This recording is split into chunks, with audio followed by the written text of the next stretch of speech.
The equivalent of A in English, or shall I say the corresponding letter in the Greek alphabet, it's the first letter of the alphabet, alpha.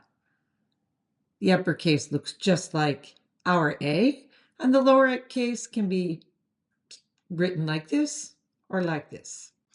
It's pronounced alpha, and instead of putting a lot of H's in this transliteration, I'll just use A.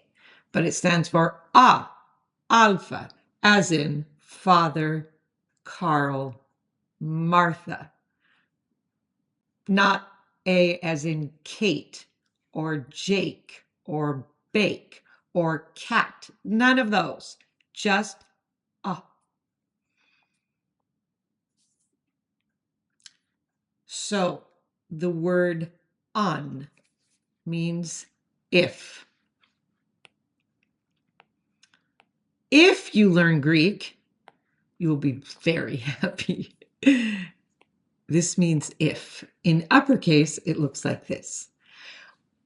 Despite all logic, lowercase looks like this. So yes, lowercase n in Greek looks like a V, which if you're an English speaker, of course, that's challenging.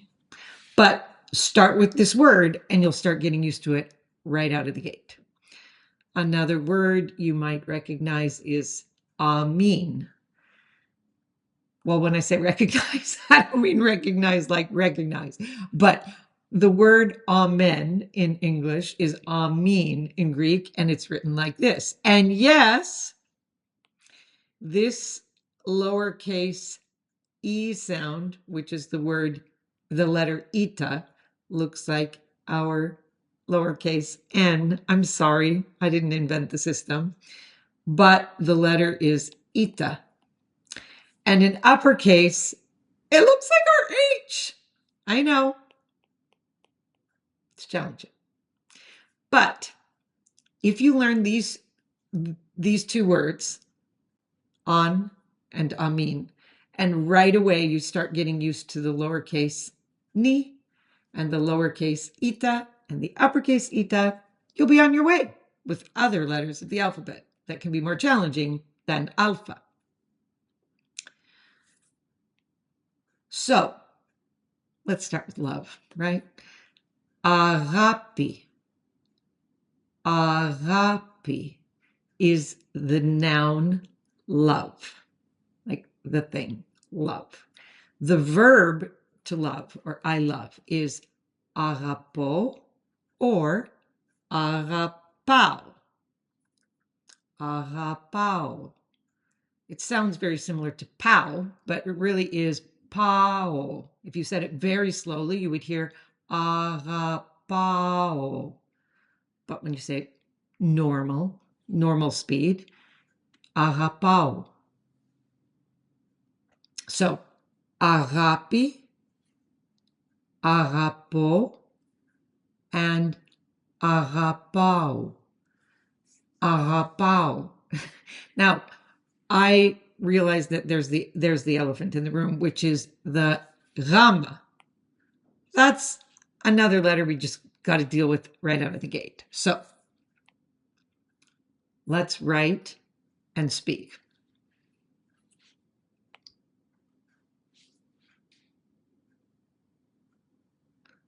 The word an means if, lowercase. An, uppercase, more user-friendly, right? If. The word agapi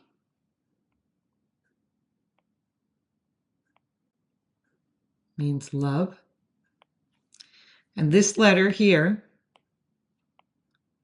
rama, rama, rama. It's a gargly G sound.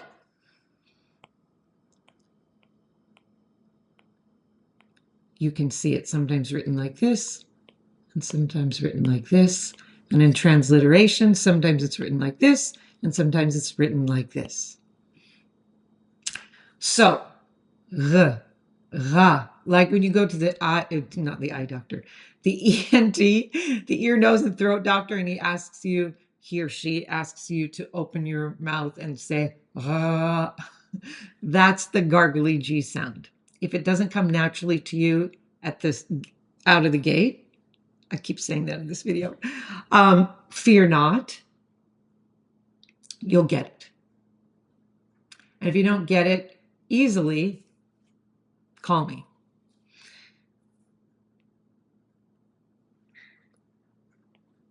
Oops.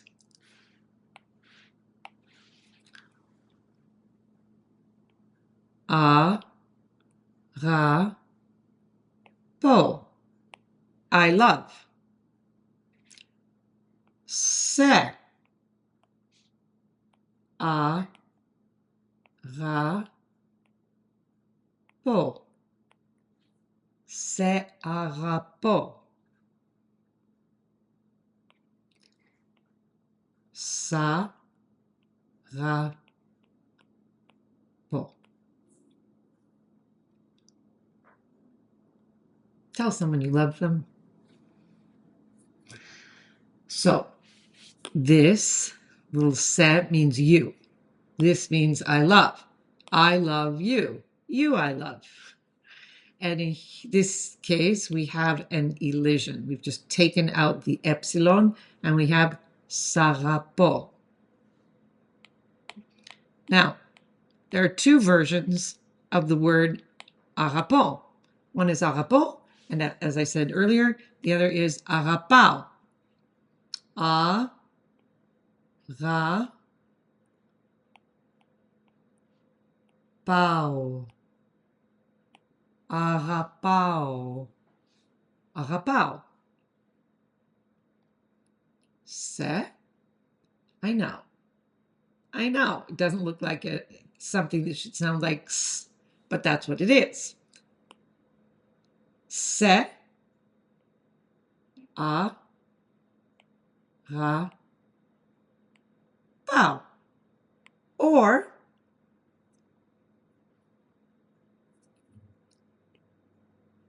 like we did in the previous lesson, sa, ra, pao. Now, I should note that this means you in the singular. So if you were saying, arapa, I love you, and you're talking to two people or more, or you're speaking in the formal, it's a whole topic by itself, then you would use sas, which looks like this. And of course, that's a whole topic unto itself. So, hope this lesson was helpful. That is your introduction to a, the sound a, the letter alpha in Greek. Hope you enjoyed it.